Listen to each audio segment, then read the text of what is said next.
people involved with the healthcare facilities are in the audience. Okay, so we can go over some of that data, but I think it's more important to open up the forum and also talk about a lot of the things that were touched on already. Diabetes. Diabetes needs to be looked at in a slightly different way than it has been traditionally. Traditional medicine looks at problems in a reactive way. Dr. Ahmad, you got to move the mic up. Traditional medical problems look at problems in a reactive way, meaning you have a problem and then you find the solution for it.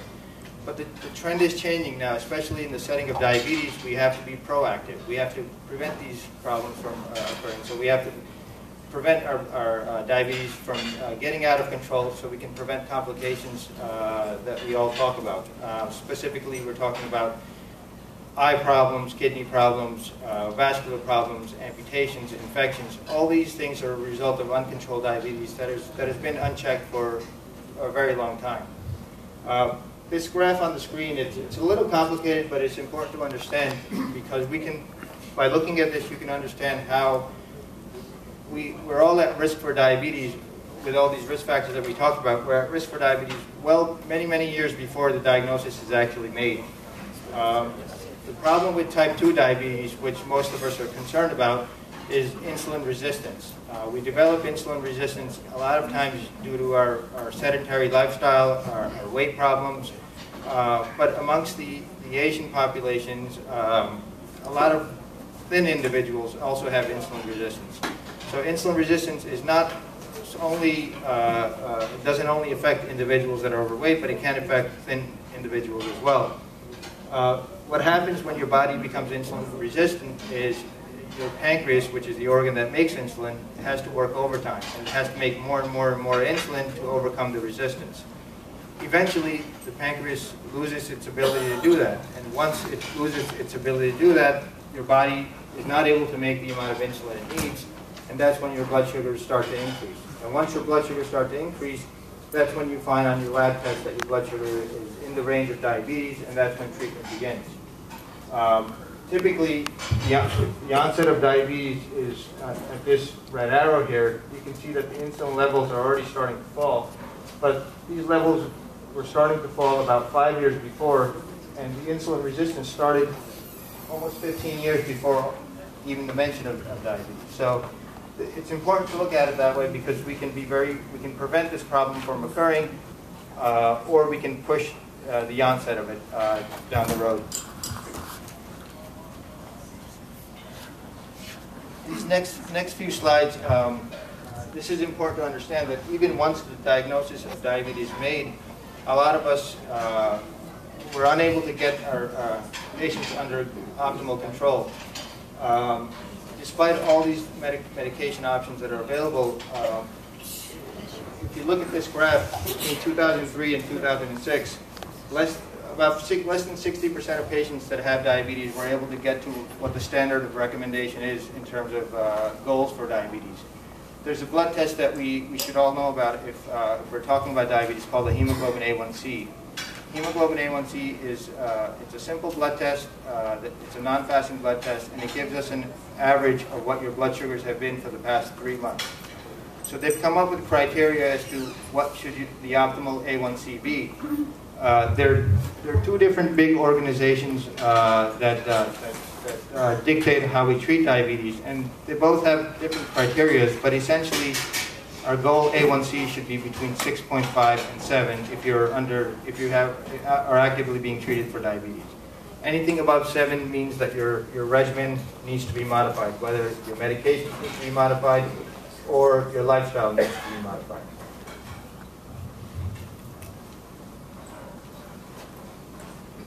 So this slide is very busy, and the only reason I'm even pulling the slide up is because today there's a lot of different options for diabetes. Diabetes is becoming a specialty in and of itself because of the number and the types of medications that are available for it.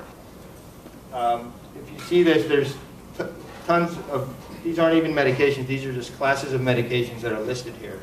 About 20-25 years ago, we only had maybe a handful of medications that were available to treat diabetes.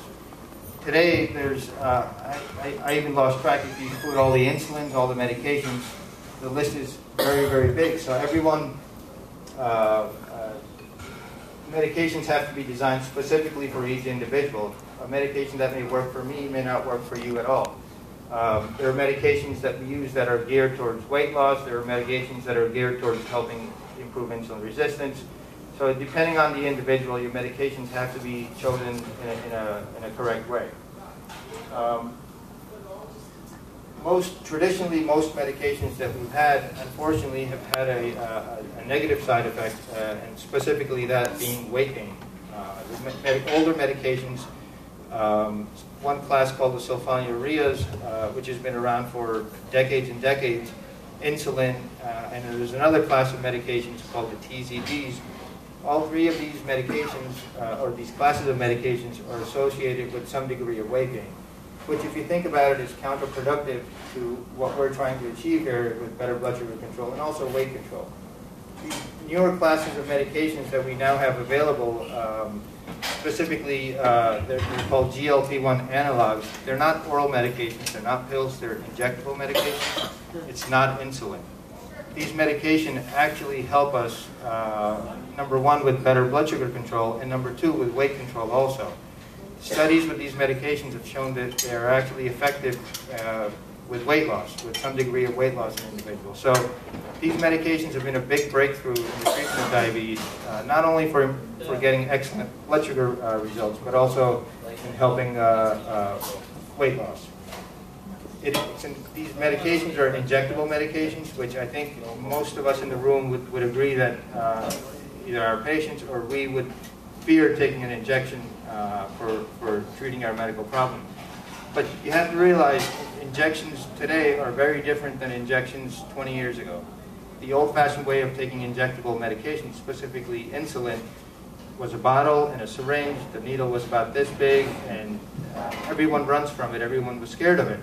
But if you look at the newer tools that are available for injectable therapy, they come in pens. The needle tips are so fine and so small that if you hold it about a foot away from you, you can barely see the needle. It's very fine. You know, it's an injection. Is it going to hurt? Yeah, I'm sure you're going to feel the pinch, but when you're giving the injection, if you pinch yourself hard enough, the pinch actually hurts more than the injection does. And I think, you know, in the office when I'm talking to patients about this, a lot of them fear this. So, you know, I have them take a shot in front of me in the office, and they realize, you know what, it's actually not that bad. Most people that have diabetes, type 2 diabetes, are probably taking metformin, which you may be familiar with. If you've ever taken a look at the pill is huge. It's easier to take one of these injections than it is to swallow one of these metformin pills. So, you know, I think the whole fear about injectable therapy, that's old-fashioned stuff. I think the newer stuff, you have to be proactive. You have to look for the medications that may have additional benefits besides just lowering blood sugar. And these newer classes of medications do make that available.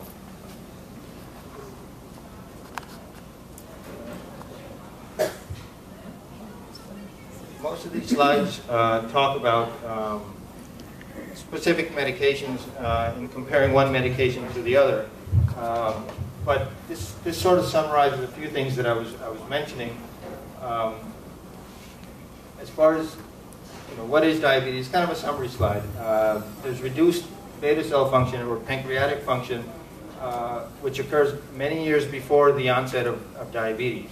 And despite improvement in our medications, we're still not achieving the goal of the A1C test that I was mentioning in a lot of our patients. One of the problems is that most patients aren't treated aggressively enough. So, you know, you may go to your doctor, your blood sugars are slightly elevated, your A1C might be 7.5. You know, you may say, well, you know, I just had a bad 3 months. I was a lot of dinners and a lot of parties and this and that, and I'll get this under control. Well, you can accept that answer if you're going to do something about it by changing your lifestyle. Most of the times, you need additional medication. So I think the whole thing about fearing medications, fearing side effects of medications, you have to put that aside and you have to treat this as aggressively as you can. Now, I'm not saying these medications don't have side effects. Of course they do. Every medication that you can take has a potential side effect. You can take aspirin. Aspirin potentially has a side effect. But you have to weigh the risk and the benefit of all these medications. If it means that getting your blood sugars under control is going to prevent you from blindness, from stroke, from having amputations, infections, heart attacks, so on and so forth, I think the risk definitely is worth the benefit for those medications. So, I mean, that's... Can I ask you a question? Yeah, At of what course. level do these new injections work? At what level? Yeah, I mean, where in the system does it work? Just can you give me a brief? How does the medication work? Yeah. So, okay, it's a very good question. This medication is, it mimics a hormone that our body makes called GLP-1. Okay, GLP-1 is a hormone that's made by our stomach in response to food. So when you ingest food, our body makes GLP-1, and GLP-1 tells your pancreas to make insulin. It also tells your liver to stop producing a lot of glucose. It also, in the appropriate levels, it also it gives you the sensation that you're full. Okay? It also tells your brain to tell you to stop eating also. So this GLP-1, these medications that I was referring to, they work in about 4 or 5 different ways. And the most benefit is it helps you make insulin when your blood sugar is high. When your blood sugars come back down, it turns that whole process off. So again, it's not insulin. It doesn't cause low blood sugars like insulin traditionally does. It helps your body make insulin at the right time. Can I add a Of course. What about patients who are on atypical neuroleptic, which causes metabolic syndrome, or patients who are on steroids? You know, how does it work for those patient populations? Dr. Ahmed, can you repeat the question? Yeah, the question is for patients that may be taking other medications that may have as a side effect weight gain or promoting insulin resistance. Would these medications that I'm referring to, would they be effective? Yeah, they would be effective. If the diagnosis of diabetes is made and the underlying cause is, if the diagnosis is type 2 diabetes, then this medication would absolutely be effective, and it would work in the same exact mechanism. Thank you. Sure. It's not a replacement for insulin, so type 1 diabetes it's a completely different disease, so you can't even, it would be a separate discussion for those individuals. What are the possible side effects of GLP-1? So GLP-1 is a family. There's 3 different medications, 3 different GLP-1 medications that are on the market. They share the side effect profile pretty consistently. The most common side effect is usually nausea, and it usually occurs maybe for the first couple of days. The nausea is generally very mild. It subsides after about 2 days, 3 days maybe. Usually I have this discussion with my patients ahead of time, so I kind of warn them that you may expect it. Mild nausea, I usually ask the patients to just tough it out for 2 days. It's going to go away.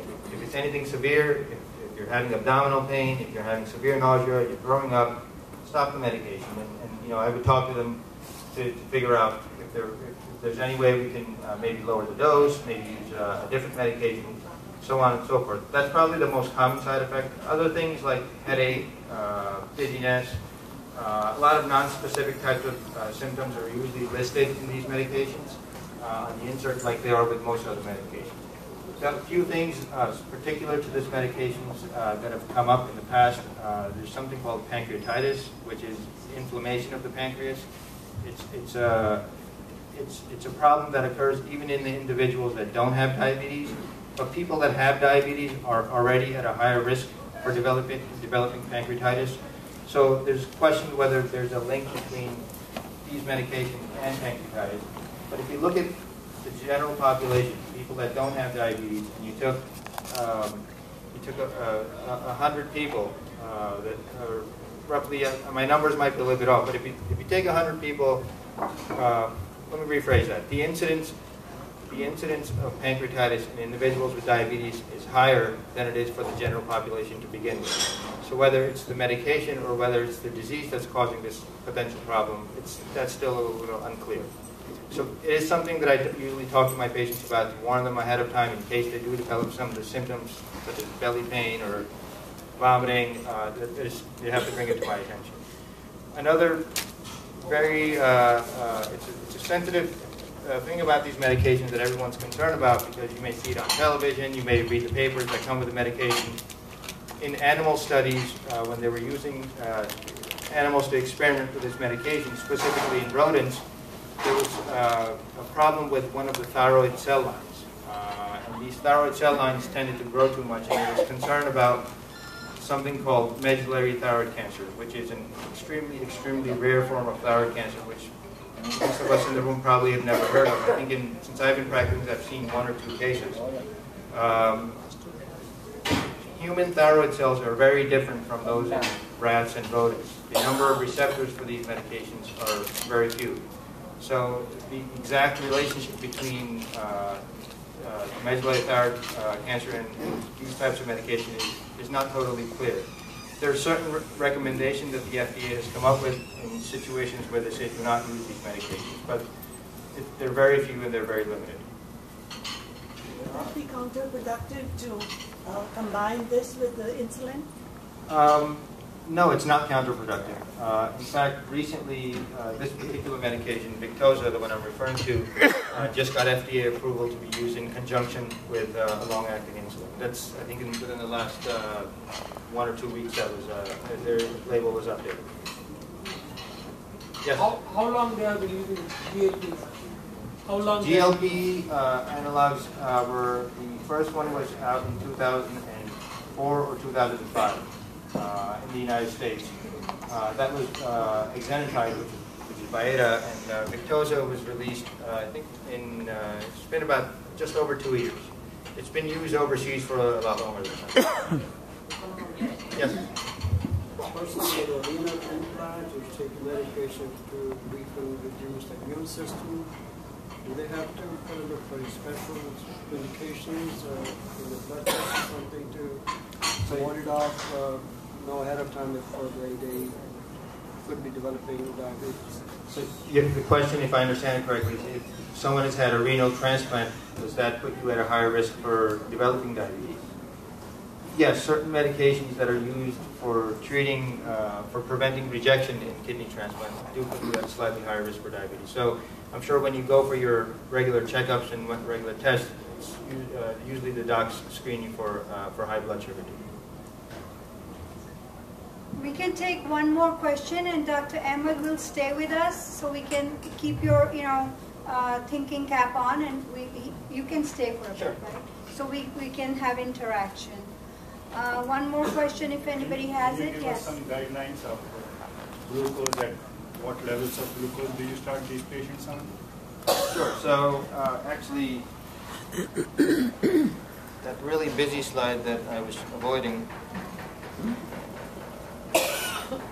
So these are guidelines by American College of Endocrinology, and they break medication treatment down by hemoglobin A1C. So let's say someone is newly diagnosed with type 2 diabetes. The first and most important thing is lifestyle modification, so diet and exercise.